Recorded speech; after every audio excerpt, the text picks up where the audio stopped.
मावळ तालुक्यातील कासारसई धरणात बुडून संतोष शहाजी राऊत या 19 वर्षीय तरुणाचा दुर्दैवी मृत्यू झाल्याची घटना सोमवारी 11च्या सुमारास घडली। संतोष हा आपल्या 4 मित्रांसह वर्षा सहलीसाठी आला होता। पाण्याचा अंदाज न आल्याने तो खोल पाण्यात बुडाला अशी माहिती समोर आली आहे।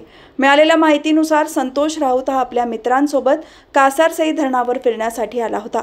पाण्यात उतरल्यानंतर त्याला पाण्याच्या खोलीचा अंदाज आला नाही आणि तो बुडाला। घटनेची माहिती मिळताच वन्यजीव रक्षक आणि शिवदुर्ग मित्रमंडळातील सदस्य तात्काळ घटनास्थळी दाखल झाले।